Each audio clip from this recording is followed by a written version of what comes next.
Hi hello friends, ಚೇತನ study infinity ಚಾನಲ್ಗೆ ಸ್ವಾಗತ. ನಾನು ಚೇತನ.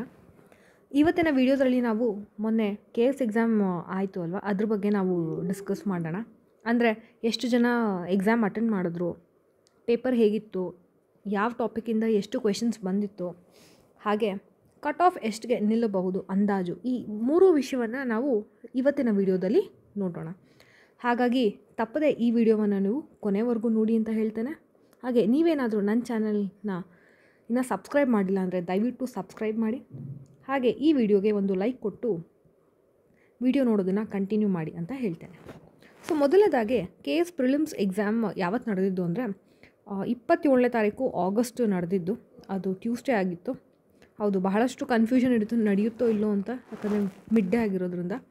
ಆದರೂ ಟ್ಯೂಸ್ಡೇ ಆಗಿದೆ. ಅರ್ಜಿ ಸಲ್ಲಿಸಿದವ್ರು ಎಷ್ಟು ಜನ ಅಂತ ಅಂದರೆ ಹೆಚ್ಚು ಕಡಿಮೆ 2 ಲಕ್ಷಕ್ಕಿಂತ ಜಾಸ್ತಿ ಜನ ಅರ್ಜಿ ಸಲ್ಲಿಸಿದ್ರು. ಅಟೆಂಡ್ ಆದವರು 1,31,000 ಹೆಚ್ಚು ಕಡಿಮೆ. ಓಕೆ, ಸೊ ಹಾಗಾಗಿ ಎಷ್ಟು ಜನ ಆಬ್ಸೆಂಟ್ ಆಗಿದ್ದು ಅಂತ ಅಂದರೆ 79,000 ಅಷ್ಟು ಆಬ್ಸೆಂಟ್ ಆಗಿದ್ದರು. ಹಾಗಾಗಿ ಓವರಾಲ್ ಕಾಂಪಿಟೇಷನ್ ಏನಾಯಿತು ಅಂದರೆ, ಒಂದು ಹುದ್ದೆಗೆ ರಿಯಲ್ ಕಾಂಪಿಟೇಷನ್ ಬಂದು ಒಂದು ಹುದ್ದೆಗೆ 344 ಜನ ಅಷ್ಟು ಕಾಂಪಿಟೇಷನ್ ರಿಯಲ್ ಫೈಟು ಆಗಿದೆ. ಹಾಗಾದರೆ ಎಷ್ಟು ಜನನ ಆಯ್ಕೆ ಮಾಡ್ತಾರೆ ಅಂತ ಅಂದರೆ, ಮೇನ್ಸ್ಗೆ ನೋಡಿ 384 ಪೋಸ್ಟ್ಗೆ KS ಎಕ್ಸಾಮ್ ಕಾಲ್ ಮಾಡಿರೋದು. ಹಾಗಾಗಿ ಮೇನ್ಸ್ಗೆ ಅವ್ರು ತೊಗೊಳೋದು ಎಷ್ಟು ಜನ ಅಂದರೆ 5,760 ಜನ ಮಾತ್ರ ಮೇನ್ಸ್ಗೆ ತೊಗೋತಾರೆ. ಓಕೆ, ಸೊ ಇಷ್ಟು ನಿಮಗೆ ಏನು ರಿಯಲ್ ಫ್ಯಾಕ್ಟ್ಸು KS ಎಕ್ಸಾಮ್ ಬಗ್ಗೆ. ಇನ್ನು KS ಎಕ್ಸಾಮಲ್ಲಿ ಎಲ್ರಿಗೂ ಗೊತ್ತಿರೋ ಹಾಗೆ ಪೇಪರ್ 1 ಮತ್ತು ಪೇಪರ್ 2 ಇದೆ ಅಲ್ವಾ. ಸೊ ಪೇಪರ್ 1 ಸುಮಾರು ಜನ ಟಫ್ ಇತ್ತು ಅಂತ ಕೇಳ್ಪಟ್ಟೆ, ಡಿಫಿಕಲ್ಟ್ ಲೆವೆಲ್ ಇತ್ತು ಅಂತ. ನಿಮಗೆ ಹೇಗೆ ಪೇಪರ್ 1 ಅನ್ನಿಸ್ತು ಅನ್ನೋದನ್ನು ನೀವು ಕಮೆಂಟ್ ಸೆಕ್ಷನಲ್ಲಿ ದಯವಿಟ್ಟು ಕಮೆಂಟ್ ಮಾಡಿ. ಪೇಪರ್ ಟಫ್ ಇತ್ತಾ, ಈಸಿ ಇತ್ತಾ, ಡಿಫಿಕಲ್ಟ್ ಇತ್ತಾ, ಯಾವ ಥರ ಕ್ವೆಶನ್ಸ್ ಎಕ್ಸ್ಪೆಕ್ಟ್ ಮಾಡಿದ್ರಿ, ಬಟ್ ಯಾವ ಥರ ಬಂತು, ಅದನ್ನೆಲ್ಲ ನೀವು ಕಮೆಂಟ್ ಸೆಕ್ಷನಲ್ಲಿ ದಯವಿಟ್ಟು ಹೇಳಿ. ಹಾಗೆ ನಾವು ಪೇಪರ್ 1ನಲ್ಲಿ ಎಷ್ಟು ಕ್ವೆಶನ್ಸ್ ಬಂದಿತ್ತು ಅನ್ನೋದು ನಾವು ನೋಡ್ತಾ ಹೋದರೆ ನೋಡಿ, ಯೂಶ್ವಲಿ ಕರೆಂಟ್ ಅಫೇರ್ಸ್ ಬರಬೇಕಾಗಿತ್ತು, ಬಟ್ ಕರೆಂಟ್ ಅಫೇರ್ಸ್ ಯಾವುದೂ ಕೊಟ್ಟಿರಲಿಲ್ಲ. ಒಂದು ಕ್ವೆಶನ್ ಬಂದಿರಲಿಲ್ಲ ಕರೆಂಟ್ ಅಫೇರ್ಸ್ ಪಾರ್ಟಿಂದ. ಓಕೆ, ಕೆಲವು ನ್ಯಾಷನಲ್ ಇಂಪಾರ್ಟೆನ್ಸ್ ಕ್ವೆಶನ್ಸ್ ಬಂದಿತ್ತು. ಓಕೆ, ಕರೆಂಟ್ ಅಫೇರ್ಸ್ ಅಂತ ತೊಗೋಬೋದು. ಓಕೆ, ಬಟ್ ಆದರೂ ಪ್ಯೂರ್ ಕರೆಂಟ್ ಅಫೇರ್ಸ್ ಇರಲಿಲ್ಲ. ನ್ಯಾಷನಲ್ ಮತ್ತು ಇಂಟರ್ನ್ಯಾಷನಲ್ ಇಂಪಾರ್ಟೆನ್ಸ್ ಅವೆಲ್ಲ ಒಂದು 10 ಕ್ವೆಶನ್ಸ್ ಬಂದಿತ್ತು. ಅದೊಂದು 10, ಇದೊಂದು 10. ಹಾಗೆ ಜಿಯೋಗ್ರಫಿ ತುಂಬ ಕೇಳಿಬಿಟ್ಟಿದ್ರು ಅಲ್ವಾ. ಜಿಯೋಗ್ರಫಿ ಒಂದು 27 ಕ್ವೆಶನ್ಸೇ ಬಂದಿತ್ತು. ಓಕೆ, ಇನ್ನು ಹಿಸ್ಟ್ರಿ ಇತ್ತು. History modern, especially with respect to Karnataka ಜಾಸ್ತಿ ಇತ್ತು. ವುಮೆನ್ ರಿಲೇಟೆಡ್, ವುಮೆನ್ ಫೈಟರ್ಸ್ ಯಾರು, ಹಾಗೆ ಯಾರು ಜಾಯ್ನ್ ಆಗಿದ್ದರು ಯಾವ ಸೆಷನಲ್ಲಿ ನಮ್ಮ ಕರ್ನಾಟಕದಿಂದ, ಈ ಥರ ಕ್ವೆಶನ್ಸ್ ಜಾಸ್ತಿ ಇತ್ತು. ಹಾಗಾಗಿ ಹಿಸ್ಟ್ರಿ ಒಂದು 26 ಕ್ವೆಶನ್ಸ್ ಇತ್ತು. ಓಕೆ, ಇನ್ನು ಪಾಲಿಟಿ ಎಲ್ಲ ಒಂದು ಅದೂ ಅಷ್ಟೇ ಹೆಚ್ಚು ಕಡಿಮೆ ಒಂದು 20 ಕ್ವೆಶನ್ಸ್ ಇತ್ತು. ಓಕೆ, ಇನ್ನು ನೆಕ್ಸ್ಟ್ ಇದ್ದಿದ್ದು ಏನು ಅಂದರೆ ಎಕನಾಮಿಕ್ಸು. ಅದು ಒಂದು 8ರಿಂದ 10 ಕ್ವೆಶನ್ಸ್ ಇತ್ತು. 8ರಿಂದ 10 ಕ್ವೆಶನ್ಸು ಇತ್ತು. ಸೊ ಜಾಸ್ತಿ ಕ್ವೆಶನ್ಸು ನಮಗೆ ಜಿಯೋಗ್ರಫಿ, ಹಿಸ್ಟ್ರಿ, ಪಾಲಿಟಿಯಲ್ಲೇ ಬಂದುಬಿಡ್ತು. Okay, so current affairs questions ಏನೂ ಬಂದಿರಲಿಲ್ಲ ಜಾಸ್ತಿ. ಅಲ್ಲೊಂದು ಇಲ್ಲೊಂದು ನೋಡ್ಬೋದಾಗಿತ್ತು ಅಷ್ಟೇ. ಓಕೆ, ಇದು ಪೇಪರ್ 1ಇಂದಾದರೆ. ಇನ್ನು ಪೇಪರ್ 2, ಪೇಪರ್ 1 ಕಂಪೇರ್ ಮಾಡಿದ್ರೆ ಒಂಚೂರು ಪರವಾಗಿಲ್ಲ, ಅದರಷ್ಟು ಟಫ್ ಇರಲಿಲ್ಲ ಅಂತ ಅನಿಸುತ್ತೆ. ಓಕೆ, ಸೊ ಇದರಲ್ಲೂ ಅಷ್ಟೇ ಏನೂ GS ರಿಲೇಟೆಡು ಅವರೇನೂ ಜಾಸ್ತಿ ಕೇಳಿರಲಿಲ್ಲ. GS ರಿಲೇಟೆಡ್ ಏನೂ ಇರಲಿಲ್ಲ. ಆದರೆ ಸ್ಟೇಟ್ ರಿಲೇಟೆಡ್ ಕರೆಂಟ್ ಅಫೇರ್ಸ್ ಇತ್ತು. ಸ್ಟೇಟ್ ರಿಲೇಟೆಡ್ ಕರೆಂಟ್ ಅಫೇರ್ಸು ಅಂದರೆ ಸ್ಕೀಮ್ಸ್ ರಿಲೇಟೆಡ್ ಒಂದು 23 ಕ್ವೆಶನ್ಸ್ ಆಗಿತ್ತು. ಅದನ್ನು ಬಜೆಟಲ್ಲೂ ನೀವು ತೊಗೋಬೋದು. ಬಜೆಟ್ ಒಂದು 20, ಬಜೆಟ್ ಮತ್ತು ಎಕನಾಮಿಕ್ಸ್ ಅವೇ ಒಂದು 20 ಕ್ವೆಶನ್ಸು. ಡೈರೆಕ್ಟ್ಲಿ ಅವ್ರು ಇಂಡೈರೆಕ್ಟ್ಲಿ ನಮಗೆ ಆಪ್ಷನ್ಸಲ್ಲಿ ಒಂದಷ್ಟು ಕ್ವೆಶನ್ಸ್ ಬಂದಿದ್ವು.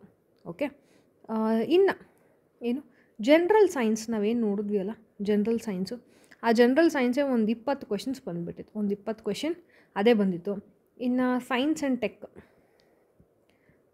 ಆ್ಯಂಡ್ ಟೆಕ್ಕೂ ಅಷ್ಟೇ ಒಂದು 6ರಿಂದ ಒಂದು 7 ಕ್ವೆಶನ್ಸ್ ಬಂದಿತ್ತು. ಹಾಗೆ ಎನ್ವಿರಾನ್ಮೆಂಟ್ ಗ್ರೇಟ್ ಇಂಡಿಯನ್ ಬಸ್ಟರ್ಡ್ ಅವೆಲ್ಲ ಕೇಳಿದ್ರಲ್ಲ, ಆ ಥರ ಎನ್ವಿರಾನ್ಮೆಂಟು ಒಂದು 13ರಿಂದ 15 ಕ್ವೆಶನ್ಸ್ ಬಂದಿತ್ತು. 13 ಅಂತೂ ಇತ್ತು. ಓಕೆ, ಇನ್ನು ಜನರಲ್ ಮೆಂಟಲ್ ಎಬಿಲಿಟಿ ಮ್ಯಾಕ್ಸ್ ಅಂತ ತೊಗೊಂಡ್ರೆ ಏನು ಯೂಶ್ವಲಿ ಒಂದು 30 ಕ್ವೆಶನ್ಸ್ ಮ್ಯಾಕ್ಸ್ ಬರ್ತಾಯಿತ್ತು. ಬಟ್ ಈ ಸತಿ ಭಾಳ ಕಡಿಮೆ ಕೊಟ್ಟಿದ್ದಾರೆ. ಅದು ಕೆಲವು ಕ್ವೆಶನ್ಸ್ ಡಿಫಿಕಲ್ಟೂ ಇತ್ತು. ಹಾಗಾಗಿ ಮ್ಯಾಕ್ಸ್ ಒಂದು 11 ಕ್ವೆಶನ್ಸ್ ಮಾತ್ರ ಇತ್ತು. ಪ್ಯಾಸೇಜ್ ಕ್ವೆಶನ್ಸ್ ಇತ್ತು. ಪ್ಯಾಸೇಜ್ ಕ್ವೆಶನ್ಸ್ ಓಕೆ ಅದು ಒಂದು 7 ಕ್ವೆಶನ್ಸ್ ಏನೋ ಪ್ಯಾಸೇಜ್ ಕ್ವೆಶನ್ಸ್ ಇತ್ತು. ಇದು ಪೇಪರ್ 2ನ ಟ್ರೆಂಡು. ಅಂದರೆ ಜಾಸ್ತಿ ಕ್ವೆಶನ್ಸ್ ಬಂದಿದ್ದು state current affairs, budget, general science, okay, environment part ಜಾಸ್ತಿ ಕ್ವೆಶನ್ಸ್ ಬಂದಿತ್ತು. ಸೊ ಇದು ಓವರಾಲ್ ಏನು ಪೇಪರ್ 1 ಮತ್ತು ಪೇಪರ್ 2 ಬಗ್ಗೆ. ಓಕೆ, ಸೊ ನೀವು ದಯವಿಟ್ಟು ಕಮೆಂಟ್ ಸೆಕ್ಷನಲ್ಲಿ ಕಮೆಂಟ್ ಮಾಡಿ ಓವರಾಲ್ KS ಎಕ್ಸಾಮ್ ಹೇಗಿತ್ತು, ಹಾಗೆ ಸ್ಪೆಸಿಫಿಕಲಿ ನಿಮಗೆ ಪೇಪರ್ 1 ಕಷ್ಟ ಆಯಿತಾ ಅಥವಾ ಪೇಪರ್ 2 ಕಷ್ಟ ಆಯಿತಾ ಅಥವಾ ಯಾವ್ದು ಈಸಿ ಆಯಿತು, ಓಕೆ, ನಿಮ್ಮ ಪ್ರಕಾರ ಇನ್ನೂ ಏನು ಕೊಡ್ಬೋದಾಗಿತ್ತು ಕಮೆಂಟ್ ಸೆಕ್ಷನಲ್ಲಿ ಕಮೆಂಟ್ ಮಾಡಿ. ಇನ್ನು ನೆಕ್ಸ್ಟು ಏನು ಎಕ್ಸಾಮ್ ಏನೋ ಬರ್ದಾಯಿತು ಅಲ್ವಾ, ಇನ್ನು ರಿಸಲ್ಟ್ಗೆ ನಾವು ವೆಯ್ಟ್ ಮಾಡಬೇಕು. KPSCಯಿಂದ ನಮಗೇನು ಅಫಿಷಿಯಲ್ ಕೀ ಆನ್ಸರ್ ಬರಬೇಕು. ಓಕೆ, ಇನ್ನು ನೀವು ಆನ್ಸರ್ಸ್ನ ಚೆಕ್ ಮಾಡಿಲ್ಲ ಅಂದರೆ ನಾನು ಪೇಪರ್ 1 ಮತ್ತು ಪೇಪರ್ 2 ಕೀ ಆನ್ಸರ್ನ ವೀಡಿಯೋ ಮಾಡಿದ್ದೀನಿ. ಓಕೆ, ಕೀ ಆನ್ಸರ್ ವೀಡಿಯೋ ಮಾಡಿದ್ದೀನಿ, ಅದನ್ನೊಂದ್ಸರಿ ಚೆಕ್ ಮಾಡಿ. ಒಂದಷ್ಟು ಅಲ್ಲಿ ಇಲ್ಲಿ ಅವ್ರು ಕೊಡೋ ಆನ್ಸರ್ಸ್ಗೆ ವೇರಿಯೇಷನ್ ಇರ್ಬೋದು, but majority key answer correct ಇದೆ ಅಂತ ನಾನು ಭಾವಿಸ್ತೇನೆ. ಹಾಗಾಗಿ ಸೊ ದಯವಿಟ್ಟು ನೀವು ಕೀ ಆನ್ಸರ್ ಚೆಕ್ ಮಾಡ್ಕೊಳ್ಳಿ. ಕೀ ಆನ್ಸರ್ ನೀವು ಚೆಕ್ ಮಾಡಿಕೊಂಡಾಗ ನಿಮಗೆ ಎಲ್ಲಿದ್ದೀನಿ ಅಂತ ಗೊತ್ತಾಗುತ್ತೆ, ಹೆಚ್ಚು ಕಡಿಮೆ ಎಷ್ಟು ಬರ್ಬೋದು ಅಂತ ನಾವು ಹೇಳ್ಬೋದು. ಸೊ ಹಾಗಾಗಿ ಇಷ್ಟು ನಾವು ನೋಡಿಕೊಂಡ್ರೆ ಏನು ನಾವು ಮೇನ್ಸ್ ಪ್ರಿಪ್ರೇಷನ್ಗೆ ಮಾಡ್ಬೋದು ಅಂತ ಹೇಳ್ತೇನೆ. ಇನ್ನು ಎಷ್ಟು ಬಂದಿದ್ರೆ ಸೇಫ್ ಝೋನು ಅಂತ ನಾವು ಎಕ್ಸ್ಪೆಕ್ಟ್ ಮಾಡ್ಬೋದು ಅಂತ ಬಂದರೆ ಕಟ್ ಆಫ್ ಎಷ್ಟಿರ್ಬೋದು ನೋಡಿ. ಓವರಾಲ್ ಮಾರ್ಕ್ಸ್ ಬಂದು 400 ಮಾರ್ಕ್ಸು. ಇದು 200 + 200 ಅಲ್ವಾ, ಪೇಪರ್ 1 + ಪೇಪರ್ 2 200 + 200. ಓಕೆ, ನಾವು ಪ್ರೀವಿಯಸ್ ಇಯರ್ ಏನು ಕಟ್ ಆಫ್ನ ನೋಡ್ತಾ ಬಂದರೆ ಏನು KS ಎಕ್ಸಾಮು ಪ್ರತಿ ವರ್ಷಕ್ಕೆ ಏನು ಕಟ್ ಆಫ್ ಜಾಸ್ತಿ ಆಗ್ತಾನೇ ಇದೆ. ಆದರೆ ಈ ವರ್ಷ ಏನು ಸ್ವಲ್ಪ ಪೇಪರ್ ಟಫ್ ಇದೆ, ಅದು ಫ್ಯಾಕ್ಟ್. ಪೇಪರ್ ಟಫ್ ಇದೆ, ಓಕೆನಾ. ಅಂದರೆ ಪ್ರೀವಿಯಸ್ ಕಂಪೇರ್ ಮಾಡಿದ್ರೆ ಅಟ್ ದ ಸೇಮ್ ಟೈಮ್ ಏನು ಕಾಂಪಿಟೇಷನು ಸಹ ಇದೆ, ಅದು ಏನೂ ಕಡಿಮೆ ಇಲ್ಲ ಅಲ್ವಾ. ಹಾಗಾಗಿ ಈ ಎಲ್ಲ ಫ್ಯಾಕ್ಟರ್ಸ್ನ ನಾವು ಗಮನದಲ್ಲಿ ಇಟ್ಕೊಂಡ್ರೆ ನಾವು ಏನು ಹೇಳ್ಬೋದು ಅಂತ ಅಂದರೆ ನೋಡಿ, ಎಸ್ಪೆಷಲಿ ಜಿ ಎಮ್ಮಲ್ಲಿ ಏನು ಹೇಳ್ಬೋದು ಅಂತಂದರೆ ಪ್ಯೂರ್ GM ಅಂತ ಬಂದರೆ ಅವರು ಒಂದು 160 ಅರೌಂಡ್ ಬರ್ಬೋದು, +or -5 or 10. ಓಕೆನಾ, +or -5 or 10. ಈ GMಲ್ಲಿ ಎಸ್ಪೆಷಲಿ GM ರೂರಲ್ ಕಡಿಮೆ ನಿಲ್ಬೋದು. GM ರೂರಲ್ ಏನು ಬರುತ್ತಲ್ಲ ಇದಕ್ಕಿಂತ ಒಂಚೂರು ಕಡಿಮೆ ನಿಂತು 150 ಅರೌಂಡ್ ಬರ್ಬೋದು. ಓಕೆ, ಇನ್ನು GM ವುಮೆನ್ಗೆ ಬಂದರೆ GM ವುಮೆನ್ನು ಪೋಸ್ಟ್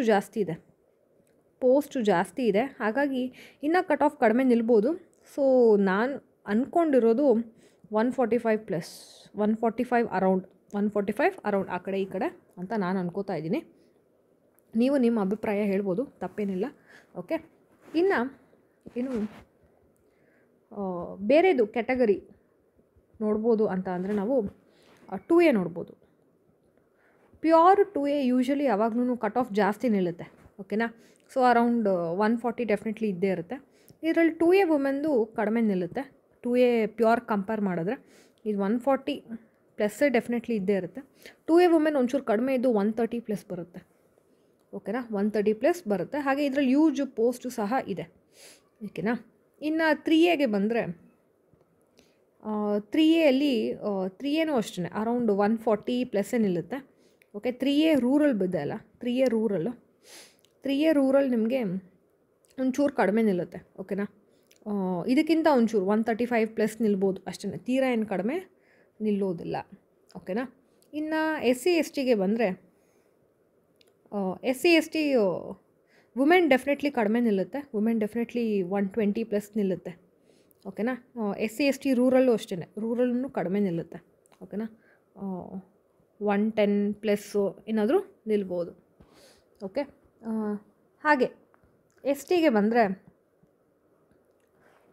ಎಸ್ ಟಿಗೂ ಅಷ್ಟೇ, ಏನು ಹೆಚ್ಚು ಕಡಿಮೆ ಎಸ್ ಸಿ ಎಸ್ ಟಿ ಎಲ್ಲ ಸೇಮ್ ನಿಲ್ಬಹುದು, ಚಾನ್ಸಸ್ ಇದೆ 115 + ಬರ್ಬೋದು.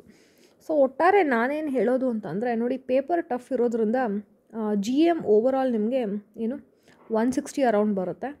ಓಕೆನಾ, ಜಿ ಎಮ್ ಅರೌಂಡ್ 160 ಬರ್ಬೋದು. ಇನ್ನು ಇದಕ್ಕಿಂತ ಕಡಿಮೆ ಬೇರೆ ಕ್ಯಾಟಗರೀಸ್ಗೆ ನಿಲ್ತಾ ಹೋಗುತ್ತೆ.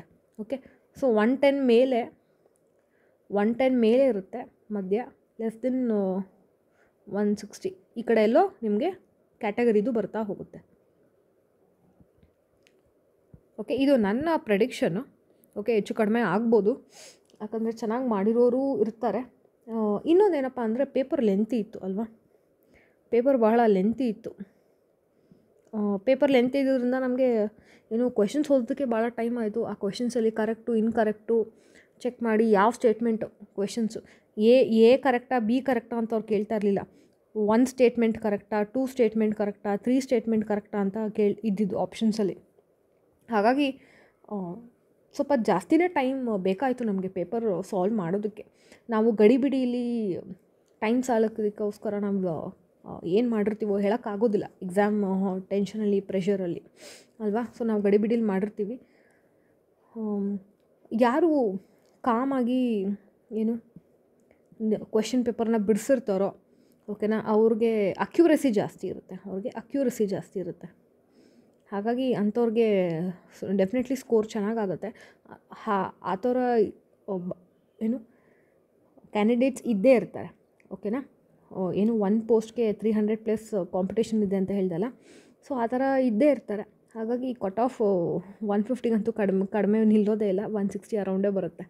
160, 70 ಬರ್ಬೋದು, 160+ ಬರುತ್ತೆ ನಾನು ಹೇಳೋದು.